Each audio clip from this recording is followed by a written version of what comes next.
ইব্রাহিম নবী আল্লাহর কাছে ডেকে ডেকে বলবেন, আল্লাহ আমার মা চাই না, বাবা চাই না, ছেলে চাই না, মেয়ে চাই না রে আল্লাহ, আমার উম্মত আমি চাই না। ও দয়ার মালিক তুমি আমারে বাঁচাও। ঈসা নবী আল্লাহর কাছে ডেকে ডেকে বলবেন, ও দয়ার মালিক আমি আমার উম্মত চাই না, মা চাই না, কাউকে চাই না, তুমি আমারে বাঁচাও। তখন আপনার আমার নবী বললেন, রে আয়েশা হাসরের ময়দানে এমন করুণ হালাত আমি সহ্য করতে পারবো না।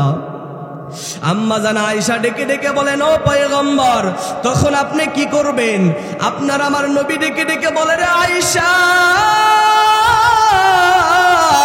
আমি আমার উম্মতের ব্যথায় মাকামে মাহমুদে সিজদায় পড়ে কান্না করব, আর ডেকে ডেকে বলবো, দয়ার মালিক তুমি আমার উম্মতের বাঁচাও। আমার একটা উম্মত যেন জাহান্নামে না যায়, আমার একটা উম্মত যদি জাহান্নামে যায় আমি নবী জান্নাতে যাব না। তখন আল্লাহ তাআলা ডেকে ডেকে বলবেন, ও পয়গম্বর আপনি হাসরের ময়দানে কাঁদবেন না, মাথাটা উঠান। দুনিয়ার জমিনে আপনাকে কম কাঁদান কাঁদাই নাই গো পয়গম্বর, মা হারা বাবা হারা এতিম করে কাঁদাইছি, ওই উহুদের ময়দানে কতই না কষ্ট পাইছেন গো পয়গম্বর, আজকে আপনি কাঁদবেন না, মাথাটা উঠান। এক পর্যায়ে আল্লাহ তাআলা ডেকে ডেকে বলবেন, ও পয়গম্বর আপনার কান্না আমি আল্লাহ সহ্য করতে পারি না, আপনি আপনার উম্মত গুলাকে বেছে বেছে বেছে বেছে জান্নাতের দিকে নিয়ে যান। আম্মা জান আয়েশা রাদিয়াল্লাহু তাআলা আনহা বলেন, ও পয়গম্বর এত লক্ষ কোটি উম্মত, এই উম্মতদের মধ্যে আপনার উম্মতকে কেমনে চিনবেন?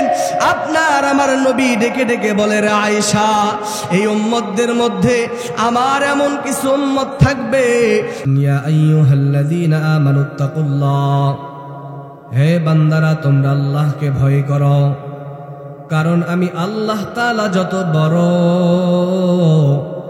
আমি আল্লাহ তাআলার আযাব তত বড়। আমি আল্লাহ তাআলার আযাব এত ভয়ঙ্কর, সহ্য করার ক্ষমতা দুনিয়াতে কারোই নাই। বান্দা তুমি বড় দুর্বল, বান্দা তুমি সামান্য দুনিয়ার সূর্যের তাপ সহ্য করতে পারো না। আজকে বিজ্ঞান বলেন সূর্য দুনিয়ার জমিন থেকে 9,30,00,000 মাইল দূরে, এত দূর থেকে সূর্য তাপ দেয়, এরপরেও সূর্যের তাপ সহ্য করতে পারি না। কোনো বর্ণনায় পাওয়া যায় সূর্যের মুখ হলো 9টা, আবার কোনো বর্ণনায় পাওয়া যায় সূর্যের মুখ হলো 12টা। আজকে সূর্য একটা মুখ দিয়া তাপ দিতে থাকে, একটা মুখের তাপ সহ্য করতে পারি না। আমরা দুনিয়ার সামান্য চুলার একটা আগুন সহ্য করতে পারি না। আমরা দুনিয়ার জমিনে ফ্যান ছাড়া চলতে পারি না, এসির বাতাস ছাড়া চলতে পারি না। এ দুনিয়ার মানুষ, দুনিয়ার আযাব সহ্য করার মতন যদি ক্ষমতা আপনার আমার না থাকে, আল্লাহর আযাব সহ্য করার মতন ক্ষমতাও আপনার আমার নাই। ঠিক কি না বলেন? কি বলেন? আল্লাহর আযাব সহ্য করার ক্ষমতা আছে? জোরে বলেন আছে? আমরা তো দুর্বল। চুলার মধ্যে যখন মা বোনেরা ভাত রান্না করে, ভাতের মধ্যে যে পানি গরম হয়, এই গরম পানিতে হাত দেওয়ার ক্ষমতা আপনার আমার নাই। ঠিক কি না বলেন? তো আল্লাহর আযাব সহ্য করতে পারবেন? কথা বলেন, পারবেন? দুনিয়ায় কেউ আল্লাহর আযাবের সম্মুখীন হওয়ার ক্ষমতা কারোই নাই। এই জন্য ভাই আল্লাহ তাআলা বলছেন, ইয়া আইয়ুহাল্লাযীনা আমানুত্তাকুল্লাহ, তোমরা আল্লাহ তাআলাকে ভয় করো। আল্লাহকে ভয় করো মানে আল্লাহ তাআলার আযাবকে ভয় করো। আল্লাহ তাআলার আযাবকে ভয় করার কারণ আল্লাহ তাআলা যত বড়, আল্লাহর আযাব তত বড়। ঠিক কিনা বলেন? ও মুসলমান, আপনাদের কাছে জানতে চাই আল্লাহ তাআলা কত বড়? দুনিয়ার প্রধানমন্ত্রীর সমান, দুনিয়ার কোন এমপি মন্ত্রীর সমান না, না, আল্লাহ তাআলার সমকক্ষ হওয়ার মতন কারো ক্ষমতা নাই। ঠিক কিনা বলেন? আমার আল্লাহ তাআলা হলেন রব, আমার আল্লাহর চাইতে বড় ক্ষমতাবান দুনিয়ার জমিনে কেউ নাই।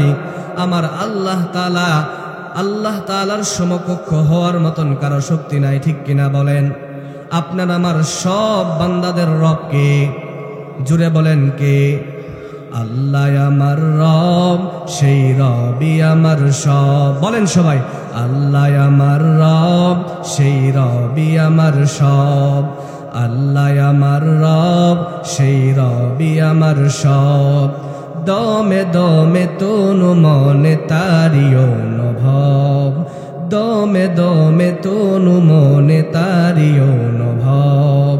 আল্লাহ আমার রব, সেই রবি আমার সব।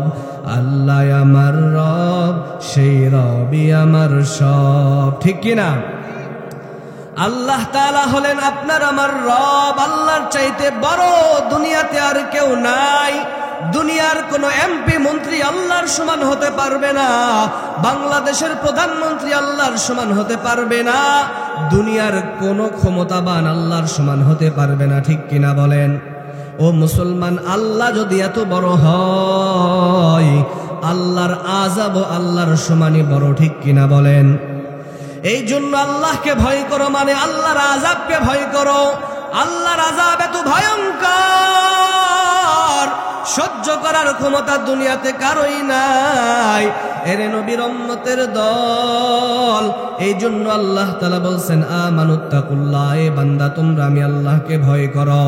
কারণ আমি আল্লাহকে ভয় না করে যদি আমি আল্লাহর সাথে নাফরমানি করো, গুনাহ করো, আর ওই গুনাহ নিয়ে কবরে যাও, ওই কবরের আযাব সহ্য করার ক্ষমতা তোমার নাই, ঠিক কিনা?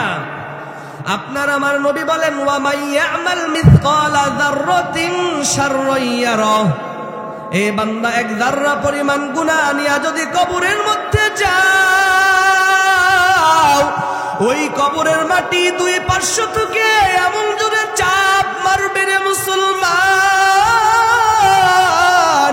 সহ্য করার ক্ষমতা দুনিয়ায় কারোই নাই।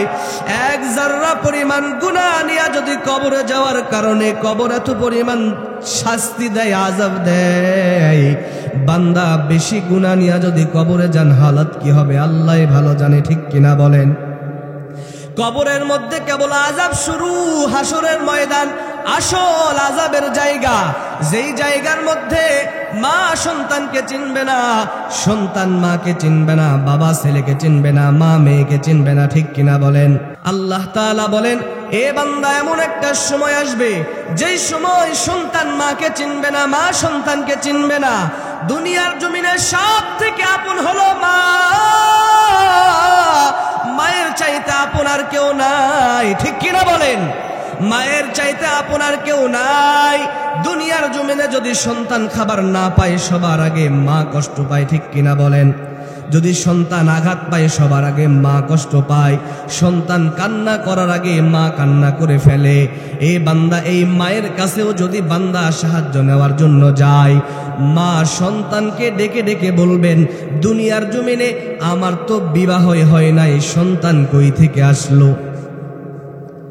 এমন একটা হালাত, দুনিয়ার সূর্যের তাপ সহ্য করতে পারি না, জাহান্নামের আযাব কেমনে সহ্য করব?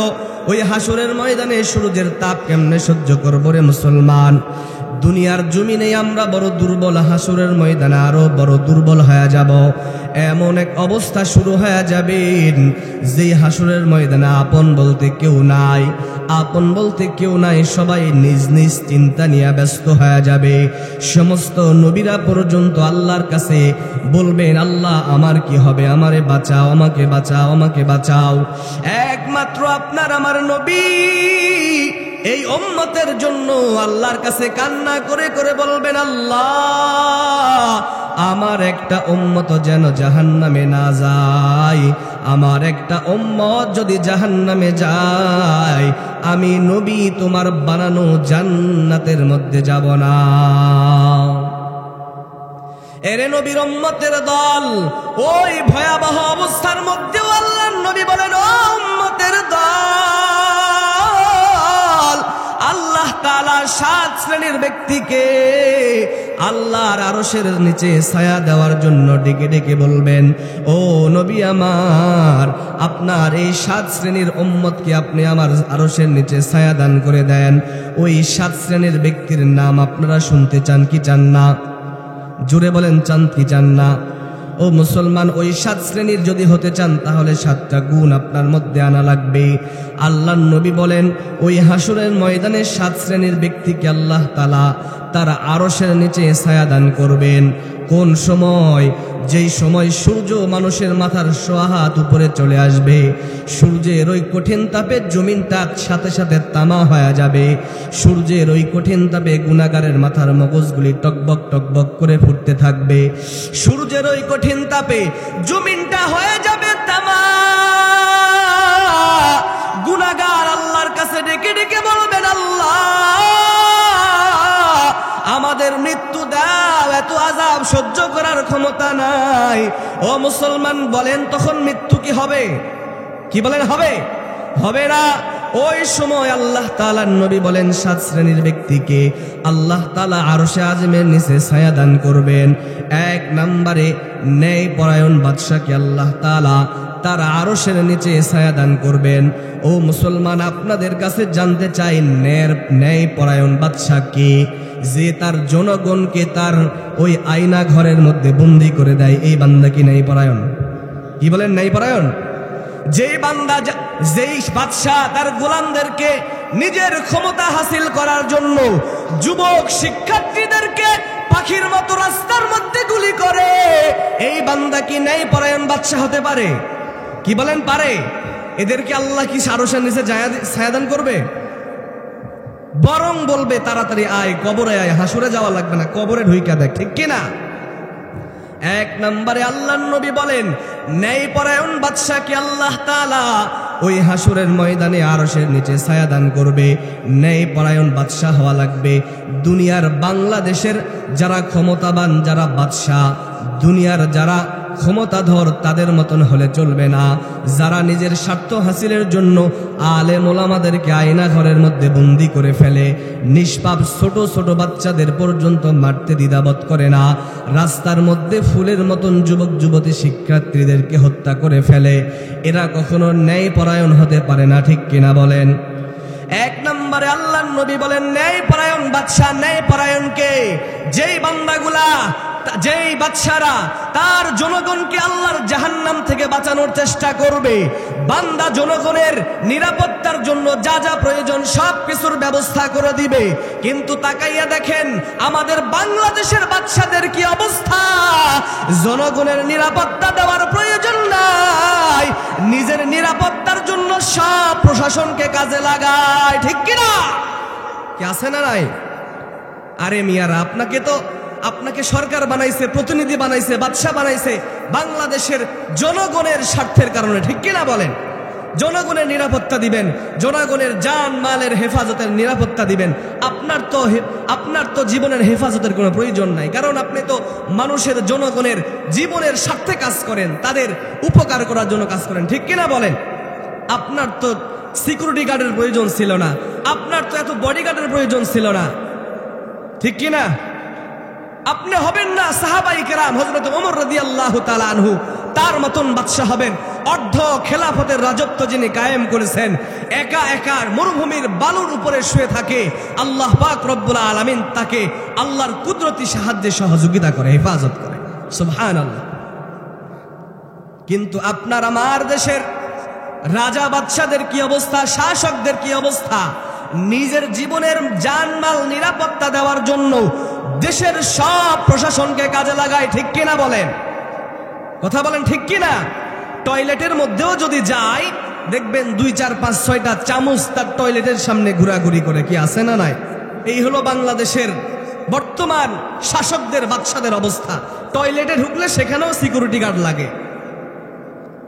খাবার খাইতেছে ঘরের মধ্যে, সব দিকে পাহারা, কারণ জানে যে আমি যে পরিমাণ দুর্নীতিবাজ বাদশার সরকার, আমারে মানুষ একবার পাইলে আর ছাড় দেবে না। ঠিক কিনা? এই জন্য আপনার আমার নবী বলেন, আল্লাহ তাআলা ওই হাসরের ময়দানে 7 শ্রেণীর ব্যক্তিকে আল্লাহর আরশের নিচে ছায়া দান করবেন। 1 নম্বরে ন্যায়পরায়ণ বাদশাহ। ও মুসলমান, ন্যায়পরায়ণ হতে গেলে জনগণের উপরে জুলুম করা যাবে না, জনগণের উপরে কোনো ধরনের অত্যাচার করা যাবে না, নিজের স্বার্থে জনগণের মাল খেয়ানত করা যাবে না। আমাদের বাংলাদেশের বাদশাদের, সরকারদের, আমাদের যত নেতা আছে তাদের এমন অবস্থা, বাংলাদেশের মানুষের স্বার্থের জন্য 100 কোটি টাকা যদি বাজেট হয়, দেখবেন জনগণের কাছে আস্তে আস্তে 10 কোটি থাকে, বাকি 90 কোটি বিদায় হয়ে যায়। ঠিক কিনা? এই শাসক হইলে, এই বাদশা হইলে আল্লাহর জান্নাত পাওয়া যাবে না, আল্লাহর আরশের নিচে ছায়া পাওয়া যাবে না। শাসক হইলে ওমরের মতন হওয়া লাগবে। ঠিক কিনা? ওমর রাদিয়াল্লাহু তাআলা আনহু কত বড় শাসক, অর্ধ জাহানের খেলাফতের দায়িত্ব পালন করে হযরতে ওমর। যেই ওমর অর্ধ খেলাফতের দায়িত্ব পালন করেন, তার কোনো সিকিউরিটি গার্ড লাগে না, বডিগার্ড লাগে না, বরং রাতের আধারে মানুষের দ্বারে দ্বারে গিয়া মানুষের, জনগণের সহযোগিতা করে বেড়ায়। ঠিক কিনা বলেন? ও মুসলমান, ওমরের মতন একজন ন্যায়পরায়ণ বাদশাহ হওয়া লাগবে। যেই ওমর একদিন মরুভূমির বালুর মধ্যে শুয়ে আছে, কোনো সিকিউরিটি গার্ড নাই, কোনো বডিগার্ড নাই, রোদের মধ্যে শুয়ে আছেন। 2 জন কাফের বেঈমান আসছে, বলে ওমরকে মারার জন্য সুযোগ পাইছি, তরবারি হাতের মধ্যে নিয়ে ওমরকে মারার জন্য যাই। ওমরের কাজ বরাবর যাওয়ার পরে লক্ষ্য করে দেখেন হযরতে ওমরের 2 পাশে 2টা বাঘ আল্লাহ তাআলার কুদরতে দাঁড় হয়ে গেছেন। ওই কাফের 2 সাহাবী ভয়ে পালাইতে পারে না, ভয় পালাইতে গেলে না বাঘ আমাদেরকে তাড়া করে, আর যদি ওমরকে মারার জন্য যাই, কাছে গেলে বাঘ তো আমাদেরকে খেয়ে ফেলবে। হঠাৎ করে ভয়, অন্তরের মধ্যে ভয়ে কাঁপতে কাঁপতে হাত থেকে তরবারি পড়ে যায়। তরবারির ঝনঝন শব্দ পাইয়া আমিরুল মুমিনিন হযরতে ওমর জাগিয়া যায়। ওমর জেগে ডেকে ডেকে বলে, ভাই তোমরা কোথায় যাও? দাঁড়াও, ভয় পাইতেছো কেন? কারণটা কি? এবার সত্য কথাও বলতে চাই না, কারণ সত্য কথা বলতে গেলে তো ওমর মারবে, কারণ আমরা তাকে মারার জন্য এসেছি, সত্য বলা যাবে না। ঠিক কিনা বলেন? এরে নবীর উম্মতের দল, যারা আল্লাহর জন্য দ্বীনের স্বার্থে কাজ করবে, জনগণের স্বার্থে কাজ করবে, আল্লাহ পাক রব্বুল আলামিন তার হেফাজতের জন্য নিজেই একমাত্র যথেষ্ট। ঠিক কিনা? বাংলাদেশের জালেম শাসকদের মতন হওয়া যাবে না, ওমরের মতন শাসক হও, যাকে হেফাজতের জিম্মাদারি আমার আল্লাহ তাআলা নিজের হাতে নিয়ে নেয়। ঠিক কিনা? 1 নম্বরে আল্লাহ তাআলা যাদেরকে আরশের নিচে ছায়া দান করবে, 1 নম্বরে ন্যায়পরায়ণ বাদশাহ হওয়া লাগবে। 2 নম্বরে আল্লাহর নবী বলেন, ওই যুবক, যেই যুবক তার যৌবনকালে আল্লাহ তাআলার ইবাদতের মধ্যে কাটাইয়া দেয়। বাংলাদেশের যুবকের মতন হবে না, হইলে হবে না। বাংলাদেশের যুবকরা তাদের যৌবনকালটা মেয়েদের পিছনে কাটায়। ঠিক কিনা বলেন? কথা বলেন, ঠিক কিনা? বাংলাদেশের যুবকেরা তার যৌবনকালটা তার ফেসবুকের পিছনে কাটায়, ফ্রি ফায়ারের পিছনে কাটায়, মোবাইলের পিছনে কাটায়, যুবতীদের পিছনে কাটায়, বেহায়াপনায়, অশ্লীলতায় কাটায়। ঠিক কিনা বলেন? এরে যুবক ভাই, একটাবার চিন্তা করো, তোমার যৌবনকালটা পাওয়ার পরেও আল্লাহর কথা স্মরণ করো না, পয়গম্বরের আদর্শ মানো না, আল্লাহর আযাবের কথা কি তোমার ভয় নাই? এরে যুবক, আল্লাহ তাআলার নবী তোমারে টার্গেট করে বলছে, রে যুবক ভাই, ও সগনা এলাকার মুসলমান ভাইয়েরা, ও বৃদ্ধ বাবাজিরা, যুবক ভাইয়েরা, পর্দার অন্তরালের আম্মা জানেরা, ও যুবতী বোনেরা, একটু লক্ষ্য করে শুনে নাও। হাসরের ময়দানে ওই কঠিন মুসিবতের সময় আল্লাহর নবী বলেন, 7 শ্রেণীর ব্যক্তিকে আল্লাহ তাআলার আরশের নিচে ছায়া দান করবে। 2 নম্বরে হলো ওই যুবক, যেই যুবক তার যৌবনকাল পাওয়ার পর মেয়েদের পিছনে কাটাই না, প্রেমের পিছনে কাটাই না, মোবাইলের পিছনে কাটাই না, ফেসবুকের মধ্যে সময় দেয় না, ফ্রি ফায়ারের মধ্যে সময় দেয় না। এই এলাকার মা বোনদের ভাগ্য কত ভালো, না জানি কোন মা বোনের সন্তানের আজকের এই মাহফিলের প্যান্ডেলের আয়োজন করছে রে ভাই। এরে আম্মা জান, আজকে আপনাদের কপাল বড় ধন্য, আপনাদের সন্তানেরা এই জায়গার মধ্যে কনসার্ট করে নাই, গানের আয়োজন করে নাই। আম্মা জানেরা, আপনাদের সন্তানেরা নৃত্যর আয়োজন করে নাই, বেহায়াপনার আয়োজন করে নাই। আজকে এই জায়গার মধ্যে মাহফিলের আয়োজন করেছেন। কত আলেম ওলামা, বড় বড় আলেম ওলামা মাশায়েখরা এই জায়গার মধ্যে উপস্থিত হবেন, তাদের কাছ থেকে দোয়া নেবেন। কিন্তু যুবক ভাইদেরকে একটা কথা বলতে চাই, এ যুবক ভাই, ভালো কাজ বলতে শুধু মাহফিল করলেই চলবে না, শুধুমাত্র বছরে একবার মাহফিলের আয়োজন করলেই চলবে না, বক্তাদের সাথে হুজুরদের সাথে সম্পর্ক রাখলেই চলবে না। তোমার মতন হাজারো যুবক জয়পুরহাট কলেজের মধ্যে খুঁজিয়া দেখো, 5 ওয়াক্ত যখন আজান দেয় মসজিদের মধ্যে নামাজের জন্য দৌড়ায়, আছে না নাই? জোরে বলেন, আছে না নাই? কত রিস্কাওয়ালা রিস্কা চালায়, আজান দেওয়ার সাথে সাথে রিস্কাটা বন্ধ করিয়া মসজিদের মধ্যে নামাজের জন্য দৌড়ায়, আছে না নাই? কত বাস চালক, ট্রাক চালক ড্রাইভারি করে আজান দেওয়ার সাথে সাথে বড় কোনো ফুড ভিলেজে দাঁড়াইয়া নামাজের মসজিদের জন্য চলে যায়, আছে না নাই? বাংলাদেশে এমন কোন চাকরিজীবী নাই যেই চাকরির অফিসের মধ্যে নামাজের ব্যবস্থা করে দেওয়া নাই। তোমার মতন কত চাকরিজীবী নাজাম দেওয়ার সাথে সাথে কাজ বন্ধ করিয়া নামাজের জন্য যায়, আছে না নাই? এর যুবক ভাই, তুমি কেন পারো না? মনে হয় তোমার কপালটা পুড়িয়া গেছে, মা বাবার বড়দোয়ায় মনে হয় তোমার কপালটা পুড়িয়া গেছে রে ভাই। আজকে যারা এই মাহফিলের আয়োজন করেছে তোমাদের হাতে ধরে পায়ে ধরে বলে যাই রে ভাই, আজকে থেকে এই মাহফিলে তওবা করিয়া নিবা। কোনোদিন মা বাবার সাথে খারাপ ব্যবহার করবা না, মুরব্বীদের সাথে খারাপ ব্যবহার করবা না, আলেম ওলামার সাথে খারাপ ব্যবহার করবা না, বরং আলেম ওলামা পাইলে হাতে ধরে পায়ে ধরে দোয়া নিবা। বলবা, হুজুর আমার জন্য একটু খাস করিয়া দোয়া করবেন, যাতে করে আল্লাহ তাআলা আমারে হেদায়েত দান করে। পারবেন কি পারবেন না? জোরে বলেন, পারবেন কি না? এরে নবীর উম্মতের দল, এই দুনিয়ার জমিনে ওই যুবকের মতন ভালো যুবক দুনিয়ার জমিনে কেউ নাই, যেই যুবকটা এই ফিতনার জামানার মধ্যেও 5 ওয়াক্ত নামাজ পড়ে, মোবাইলের মধ্যে সময় দেয় না, দাড়িটা কাটে না। ঠিক কিনা বলেন? দুনিয়ার জমিনে তোমার ঈমানের পরীক্ষা রে যুবক। তুমি দুনিয়ার মানুষকে খুশি রাখো না আমার আল্লাহ তাআলারে খুশি রাখো? ঠিক কিনা? এই জন্য আপনাদেরকে অনুরোধ করে বলতে চাই, আপনার জন্য আল্লাহ তাআলা জান্নাতটা বড় সহজ বানায়া দিবেন। হে যুবক ভাই, তোমার শিশুকালের সময় আল্লাহ তাআলার কাছে তোমার ওই শিশুকালের যে জীবন থাকবে, শিশুকালের তোমার হিসাব নেওয়া হবে না, বৃদ্ধকালের হিসাব নেওয়া হবে না, বরং তোমার যৌবনকালের হিসাবটা আল্লাহ তাআলা কড়াই গন্ডায় নিয়ে নেবেন। যারা যৌবনকালে আল্লাহর ইবাদত বেশি বেশি করবেন আর যৌবনকালে 5 ওয়াক্ত নামাজ আদায় করবেন, এই যে শীতের সময় আসতেছে, শীতের রাত্রিতে জাগিয়া জাগিয়া তাহাজ্জুদের নামাজে দাঁড়াইয়া যাবেন, 5 ওয়াক্ত নামাজ ঠান্ডা পানি দিয়ে আদায় করবেন। এই বান্দাগুলা এই নামাজের বিনিময়ে হাসরের ময়দানে আল্লাহ তাআলার দরবারে জান্নাতের মধ্যে চলিয়া যাবেন। আম্মা জানা আয়েশা রাদিয়াল্লাহু তাআলা আনহা বলেন, একদিন তাকায়া দেখলাম নবী আমার হুজরা খানার মধ্যে বসে গুনগুন গুনগুন করে কান্না করতেছে। আমি নবীরে জিজ্ঞাসা করলাম, ও পয়গম্বর, আপনি কান্না করতেছেন কারণটা কি? আপনি কি আমার কথায় কোনো ব্যথা পেয়েছেন নাকি? নবী বলেন, না রে আয়েশা, ব্যথা পাই নাই। আমি কি আপনার সাথে কোনো বেয়াদবি করছি নাকি? নবী বলেন, না রে আয়েশা, তুমি কোনো বেয়াদবি করো নাই। তো আম্মা জানা আয়েশা বলেন, তাহলে কান্না করতেছেন কারণটা কি? নবী আমার ডেকে ডেকে বলে, এরে আয়েশা, ওই হাসরের ময়দানের কথা যখন আমার স্মরণ হয়, আমি নবী আমার চোখের পানিকে ধরে রাখতে পারি না। আমার নবী বলেন, ওই হাসরের ময়দানের এমন করুণ হালাত, সমস্ত মানুষ নফসি নফসি করে কান্না। আমি কিছুই চাই না, আয় আল্লাহ তুমি আমারে বাঁচাও। ইব্রাহিম নবী আল্লাহর কাছে ডেকে ডেকে বলবেন, আল্লাহ আমার মা চাই না, বাবা চাই না, ছেলে চাই না, মেয়ে চাই না রে আল্লাহ, আমার উম্মত আমি চাই না। ও দয়ার মালিক,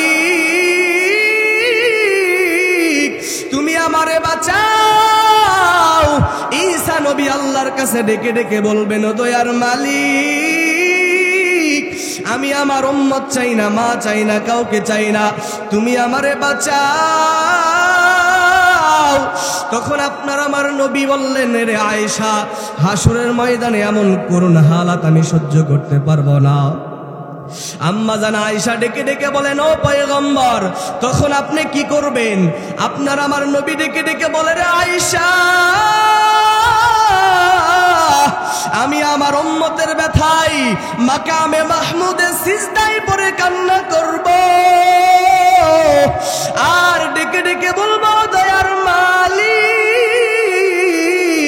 তুমি আমার উম্মতের বাঁচাও, আমার একটা উম্মত যেন জাহান্নামে না যায়। আমার একটা উম্মত যদি জাহান্নামে যায়, আমি নবী জান্নাতে যাব না। তখন আল্লাহ তাআলা ডেকে ডেকে বলবেন, ও পয়গম্বর, আপনি হাসরের ময়দানে কাঁদবেন না, মাথাটা উঠান। দুনিয়ার জমিনে আপনাকে কম কাদাই নাই গো পয়গম্বর। মা হারা বাবা হারা এতিম করে কাদাইছি, ওই উহুদের ময়দানে কতই না কষ্ট পাইছেন গো পয়গম্বর। আজকে আপনি কাঁদবেন না, মাথাটা উঠান। এক পর্যায়ে আল্লাহ তাআলা ডেকে ডেকে বলবেন, ও পয়গম্বর, আপনার কান্না আমি আল্লাহ সহ্য করতে পারি না। আপনি আপনার উম্মত গুলাকে বেছে বেছে বেছে বেছে জান্নাতের দিকে নিয়ে যান। আম্মা জান আয়েশা রাদিয়াল্লাহু তাআলা আনহা বলেন, ও পয়গম্বর, এত লক্ষ কোটি উম্মত, এই উম্মতদের মধ্যে আপনার উম্মতকে কেমনে চিনবেন?